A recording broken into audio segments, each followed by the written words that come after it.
Lockdown में अप्रैल में 13 तारीख को बड़ा ऑपरेशन से हुआ और उसके बाद बहुत तकलीफ हो रहा है। खाने पीने के लिए पैसा भी नहीं है। पैदल चले जाएंगे, बस रोके नाम है।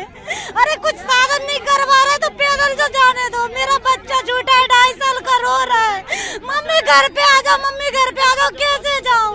यहाँ से इंतजार करते करते 2 महीने बीत गए, मेरा बच्चा खाना नहीं खा रहा। कैसे रह रही मैं उसके बिना? फॉर्म भर भर करके परेशान हो गए। 3 फॉर्म भरे, उसका कोई निष्कर्ष नहीं निकला, कोई रिस्पांस नहीं आया। पुलिस चौकी में गया उसके लिए पूछने के लिए, तो पूछने के बाद भगाते हैं, बताते भी नहीं और मुझे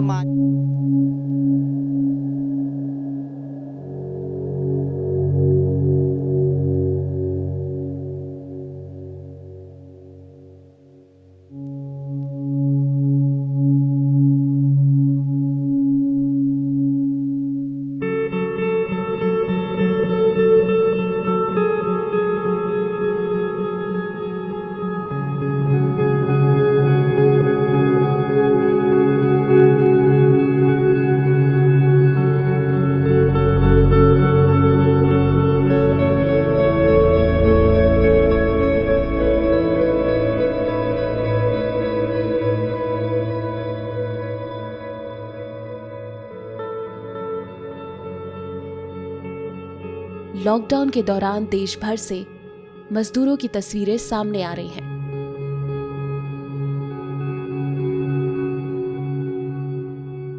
वो तस्वीरें बेचैन करती हैं, वो तस्वीरें रुलाती हैं, वो तस्वीरें बिलबिलाती हैं।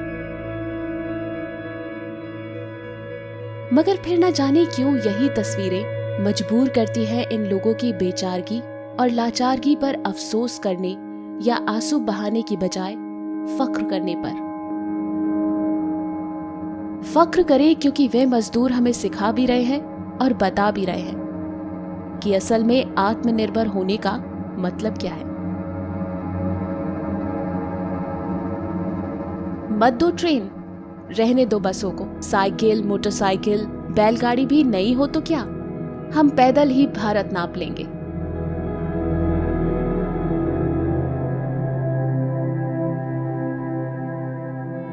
कहते हैं दर्द की कोई जात नहीं होती, आंसुओं का कोई मजहब नहीं होता और गम का कोई इलाका नहीं होता।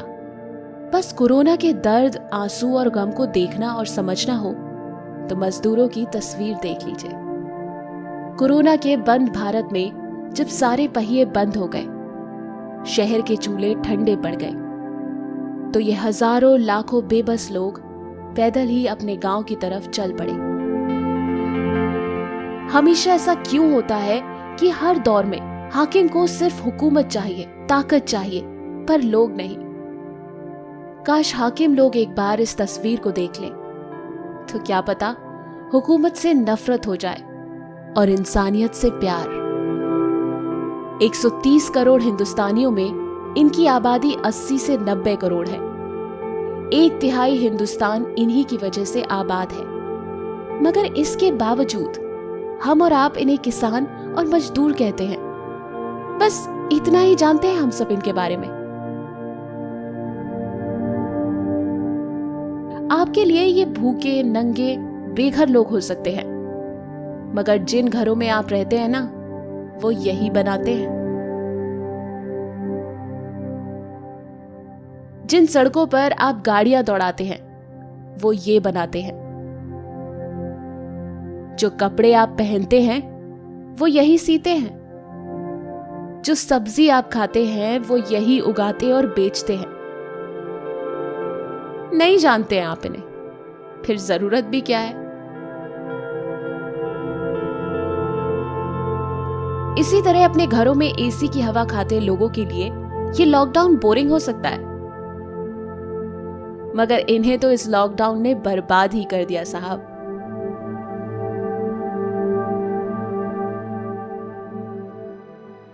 मुमकिन है कि आपको इन लोगों के बारे में जानने में कोई दिलचस्पी ना हो, मगर फिर भी थोड़ा तो जान ही लीजिए। 300 से ज्यादा लोग बिना कोरोना से संक्रमित हुए मारे गए। कौन है ये लोग? जी, ये मजदूर और किसान ही हैं। जो भूख मिटाने के लिए अपने घर बार छोड़कर बड़े बड़े शहरों में पलायन कर गए थे। रोज कमाने और खाने वाले इन लोगों का लॉकडाउन ने काम छीन लिया तो रोटी खुद ब खुद छिन गई। लिहाजा परदेश में भूख से मर जाने से बेहतर इन्होंने वतन लौटना समझा। इस जद्दोजहद में कुछ ट्रेन से कटकर मर गए, कुछ को तेज रफ्तार गाड़ियों ने कुचल डाला, कुछ को भूख ने मारा तो कुछ चलते चलते थक कर मौत की नींद सो गए। लॉकडाउन के बीच सड़क पर अजीब मंजर पसरा है। जिन सड़कों पर कभी मोटर गाड़ियां दौड़ा करती थी वहां भूख रेंगती नजर आ रही है। कैसे घर पहुंचना है, किस रास्ते से जाना है, कब पहुंचेंगे कुछ नहीं पता। ये बस चल रहे हैं, चलते जा रहे हैं। किसी ने कुछ खाने को दे दिया तो खा लिया, किसी ने पानी पिलाया तो पी लिया। जहां अंधेरा हुआ वहां सो गए और जब उजाला हुआ तो फिर चल पड़े। पर कमबख्त रास्ता इतना लंबा है कि मंजिल मिल ही नहीं रही। पीठ पर सामान, गोद में बच्चा और कहीं सामान की जगह बुजुर्ग माँ बाप, और मीलों चलते जाना बिना थके, बिना हिम्मत हारे, बिना किसी सरकारी मदद के, बिना किसी सरकारी गाड़ी के।